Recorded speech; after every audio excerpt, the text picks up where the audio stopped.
In 1861, a Union soldier marched into battle carrying nothing but a rifle, a canteen, and a square of bread so hard it could stop a bullet. That is not a metaphor. Soldiers actually reported that hardtack deflected musket balls. And that bread, it lasted years, not weeks, not months, years. Today we throw out bread after 5 days. We wrap it in plastic, seal it in bags, and still watch it turn green before the weekend. But your great-great-grandfather knew how to bake a loaf that would survive a war, a famine, and 2 full years without ever seeing the inside of a refrigerator. Today, we are uncovering the forgotten bread recipes that kept America alive when disaster struck. Watch until the end, because the one critical truth about survival bread will change how you think about everything sitting in your pantry right now. Number 1, hardtack, the bread that refused to die.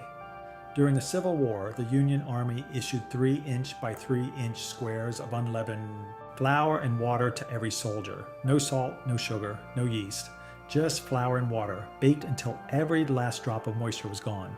Translation, it was a cracker so tough, soldiers called it sheet iron. The real genius was its simplicity. With no moisture, bacteria had nothing to feed on. These squares survived months in haversacks, years in supply crates, and decades in attics. Soldiers soaked them in coffee or crumbled them into stew just to make them edible. Your great-grandfather knew this without a food science degree. Remove the water and you remove the rot. Number 2, corn pone. Before wheat flour was cheap and plentiful, American families across Appalachia and the Deep South survived on cornmeal, water, and a little lard. Corn pone was baked on a hoe blade over an open fire or pressed against the wall of a hearth. No oven required, no yeast, no eggs. And get this, when dried properly, corn pone could last for weeks without spoiling. Travelers carried it wrapped in cloth on long journeys through the wilderness. It fed families during the lean winter months when fresh food was a distant memory. We lost something when cornmeal became just another ingredient on a grocery shelf instead of a lifeline. Number 3, Johnny cakes, the bread that built New England. The Narragansett people taught early colonists how to grind dried corn into meal and cook it on hot stones. The colonists called them journey cakes because they travel well, flat, dense, and nearly indestructible. Dried Johnny cakes could be packed into saddlebags and eaten weeks later with nothing more than a splash of water to soften them. But here is where it gets truly poignant. The recipe that saved the first American settlers from a starvation was borrowed from the very people those settlers would later displace. History has a bitter taste sometimes. Here is where things get personal.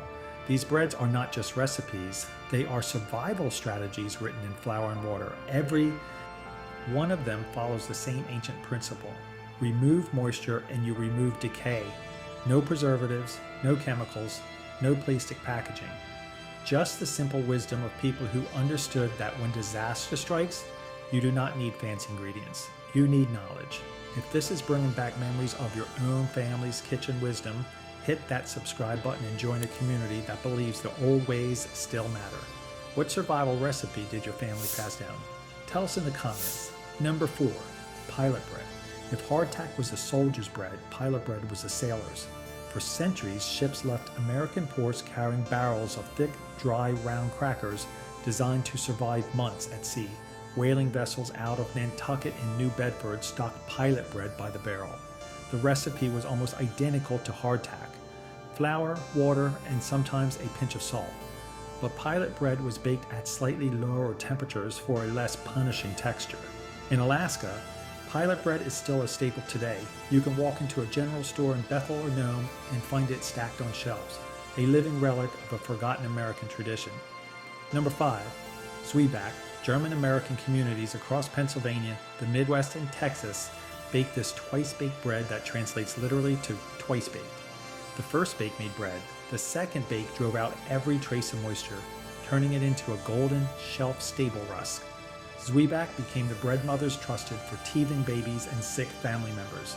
It was gentle enough for a child and durable enough to last months in a pantry. Your grandmother called it a biscuit. She kept the tin of them in the cupboard the way we keep crackers today, except hers never went stale. Number 6, ash cakes. Before cast iron was common, frontier families cooked bread directly in the ashes of a dying fire. Cornmeal dough was wrapped in cabbage leaves or corn husks and buried in hot coals. The result was smoky, dense, and surprisingly satisfying. Ash cakes required no pan, no oven, and no fuel beyond what was already burning. When dried and stored, they could last for weeks. The smell of wood smoke and cornmeal baking in embers. That was the smell of survival on the American frontier, and it is a smell almost nobody alive today has ever experienced.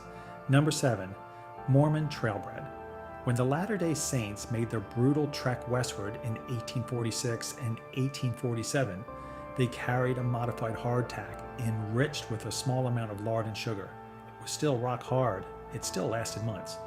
But it had just enough fat and sweetness to keep exhausted bodies moving across 1,000 miles of wilderness. The real genius was the ratio, just enough lard to add calories without adding enough moisture to invite mold. These pioneers understood food preservation the way we understand Wi-Fi passwords. It was essential knowledge that everybody simply knew. But here is where it gets truly insightful. Every bread on this list was born from crisis, war, famine, migration, poverty. Americans did not invent survival bread because they wanted to. They invented it because they had to. And in doing so, they created something that modern science has spent billions trying to replicate. Shelf-stable food with no artificial preservatives. Your great-grandfather knew this without a laboratory. A hot oven, dry flour, and patience. That was the entire formula.